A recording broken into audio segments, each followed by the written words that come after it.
ये आकाशवाणी रायपुर है। छत्तीसगढ़ी समाचार बुलेटिन के संग चुन्नी गजेंद्र के जय जोहार। अब सुनाओ आज के प्रमुख समाचार। देश हा एक महीना में ही 1 करोड़ ले ज्यादा लोगन मन ला कोविड टीकाकरण करके रिकॉर्ड बनाए है। पहली 24 घंटा में 6,58,000 ले ज्यादा लोगन मन ला कोविड टीका लगाए गिस। दंतेवाड़ा जिला में आज 5 इनामी सहित 6 झिन माओवादी मन हा आत्मसमर्पण करीन और प्रधानमंत्री नरेंद्र मोदी के परीक्षा पे चर्चा कार्यक्रम पर स्कूली लइका, शिक्षक और अभिभावक मन के पंजीयन की प्रक्रिया 14 मार्च तक जारी रही। सुनो एक जरूरी संदेश। कोविड महामारी के खिलाफ देश एकजुट होकर लड़त है। आपो मन हमर संग सुरक्षा और बचाव के 3 सरल जरूरी उपाय के संकल्प लेवो। पहली उपाय, जब भी घर ले बाहर निकलो मास्क जरूर लगावो। दूसरा उपाय, लोगन ले 2 गज के सुरक्षित दूरी रखना ही जरूरी। तीसरा उपाय, अपन हाथ घेरी बेरी साबुन और पानी ले बने असन धोवो। ये 3 आसान उपाय अपना के आप मन कोरोना ला हरा सकत हो। अब समाचार विस्तार ले। देश हा एक महीना में ही 1 करोड़ ले ज्यादा लोगन मन ला कोविड टीकाकरण करके रिकॉर्ड बनाए है। पहली 24 घंटा में 6,58,000 ले ज्यादा लोगन मन ला कोविड टीका लगाए गिस। यही बीच देश में कोविड ले स्वस्थ होवैया मन के दर 97.3% हो गए है। ओमन ला मिला के अब तक 1,06,67,000 ले ज्यादा लोगन मन हा ठीक हो गए है। इति छत्तीसगढ़ में काली कोरोना संक्रमण के 273 नवा मामला आघु आइस। प्रदेश में अब तक 3,10,000 ले ज्यादा लोगन मन कोरोना पॉजिटिव पाए गए हैं, जेमा ले 3,03,415 लोगन मन स्वस्थ हो गए हैं। अभी के बेरा में 3,005 मरीज मन के इलाज आने अस्पताल और होम आइसोलेशन में चलत है। यही बीच अंबिकापुर के सैनिक स्कूल में आम कर्मचारी कोरोना पॉजिटिव पाए गई से ये सबो जिला अस्पताल में भर्ती करे गए हैं। 8 जिन कर्मचारी मन कोरोना पॉजिटिव पाए गई से। राजनांदगांव जिला के एक निजी स्कूल में 24 लोगन मन कोरोना पॉजिटिव पाई गई से। एमा शिक्षक, शिक्षिका, स्कूली लइका और आने स्टाफ मन शामिल है। इसने सरगुजा जिला के प्रतापपुर ब्लॉक के पंछी डांड शासकीय स्कूल के 2 झिन लइका मन घलो कोरोना पॉजिटिव पाए गिस। एकर बाद इस शासकीय स्कूल ला 14 दिन बर बंद कर दे गए है। यही बीच पूर्व मुख्यमंत्री डॉक्टर रमन सिंह हा कोरोना काल के बेरा स्कूल खोले के फैसला के स्वागत करीन। ओमन किहिन के नान्हे लइका मन के स्कूल खोले बर थोड़ा और समय देना चाहिए। संगे संग सबो स्कूल मन में सोशल डिस्टेंसिंग, सैनिटाइजेशन और कोरोना ले बचाव संबंधी दिशा निर्देश के पालन करना चाहिए। प्रधानमंत्री नरेंद्र मोदी हा कहिन कि भारत स्वस्थ और कोविड मुक्त पड़ोसी देश मन बर काम करत है। श्री मोदी हा काली कोविड प्रबंधन ऊपर 10 पड़ोसी देश मन के कार्यशाला ला संबोधित करत कहिन कि कोरोना काल में सबो देश मन में एक दूसर ले कुछ न कुछ सीखे है। प्रधानमंत्री हा कहिन कि कोविड में सबले कम मृत्यु दर भारत में रहे है। पड़ोसी देश मन के बीच सहयोग के भावना की सराहना करत श्री मोदी हा कहिन कि टीकाकरण के बेरा सबो देश मन ला सहयोग के भावना ला बनाए राखे के जरूरत है। ओमन हा कहिन कि मेडिकल के बुता करैया और विशेष एयर एम्बुलेंस बर विशेष वीजा की सुविधा होना चाहिए। केंद्रीय स्वास्थ्य मंत्री डॉक्टर हर्षवर्धन हा आज इंद्रधनुष मिशन 3 के तहत टीकाकरण कार्यक्रम की शुरुआत करीन। ये कार्यक्रम 22 फरवरी ले शुरू होही और 15 दिन तक चलही। कार्यक्रम के दूसरा चरण 22 मार्च ले शुरू होही। डॉक्टर हर्षवर्धन ने अभियान में शामिल सबो मुख्यमंत्री और अधिकारी मन ला धन्यवाद देन और कहिन के 100% टीकाकरण के संकल्प लेना चाहिए।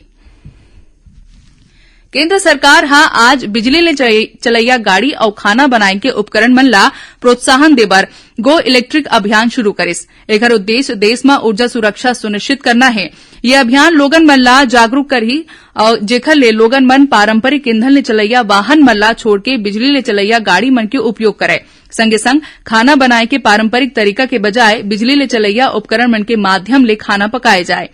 केंद्रीय सड़क परिवहन और राजमार्ग मंत्री नितिन गडकरी है अवसर में कहिन कि गो इलेक्ट्रिक भारत के भविष्य हरे जौन कम लागत वाले, पर्यावरण अनुकूल और स्वदेशी बिजली उत्पाद मन ला प्रोत्साहन देही।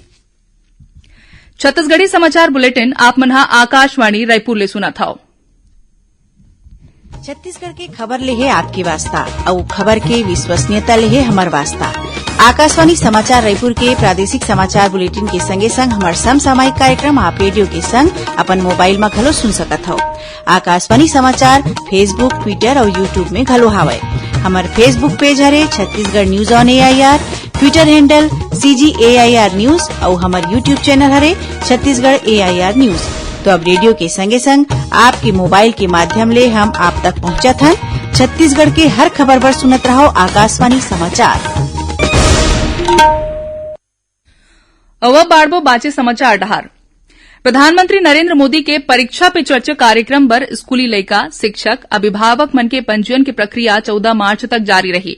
ए कार्यक्रम के चौथा संस्करण ए बछर मार्च में आयोजित करे जाही। ए कार्यक्रम पर प्रतिभागी मन के चयन माईजीओवी मंच में ऑनलाइन प्रतियोगिता के माध्यम ले करे जाही। कक्षा 9वीं ले 12वीं तक के स्कूली लइका मन ले परीक्षा के तनाव ले निपटे ले संबंधित प्रश्न माईजीओवी फोरम के माध्यम ले चयनित प्रश्न मन ला कार्यक्रम में पूछे जाही।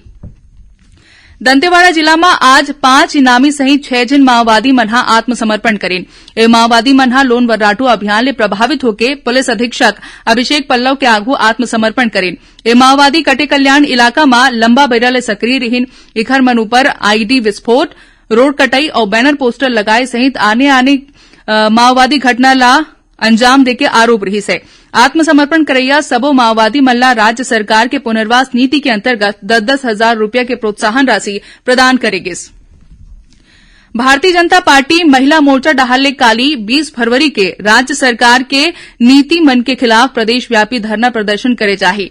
वहीं राजधानी रायपुर के बुढ़ापारा स्थित धरना स्थल में भाजपा के राष्ट्रीय उपाध्यक्ष और पूर्व मुख्यमंत्री डॉ रमन सिंह, विधानसभा में नेता प्रतिपक्ष धरमलाल कौशिक, राज्यसभा सांसद सरोज पांडे, सांसद सुनील सोनी के संग पूर्व मंत्री और भाजपा के पदाधिकारी कार्यकर्ता मनहा शामिल हुए। महिला मोर्चा के प्रदेश प्रभारी और पूर्व मंत्री लता उसेंडी हा बताईन कि प्रदेश में माई लोगिन मन के संग होवत अपराध के खिलाफ ये प्रदर्शन करे जाही। नारायणपुर जिला में स्थित अबूझमाड़ में अवैया 27 फरवरी के तीसरा अबूझमाड़ पीस हाफ मैराथन आयोजन करे जाही। एकर बर 25 फरवरी तक ऑनलाइन पंजीयन करे जा सकथे। अब तक 7,000 ले ज्यादा धावक मनहा अपन पंजीयन कराए है, जेमा केन्या के धावक घलो शामिल है। अबूझमाड़ पीस हाफ मैराथन के प्रमोशन और एमा जिला के लोगन मन ला जोड़े के उद्देश्य ले 20 और 21 फरवरी के मावा नारायणपुर और युवा नारायणपुर के अंतर्गत सांस्कृतिक कार्यक्रम के आयोजन करे जाही। ए कार्यक्रम में जिला के स्थानीय कलाकार अपन प्रतिभा के प्रदर्शन करही। मैराथन दौड़ में महिला और पुरुष वर्ग बर अलग अलग पुरस्कार दे जाही।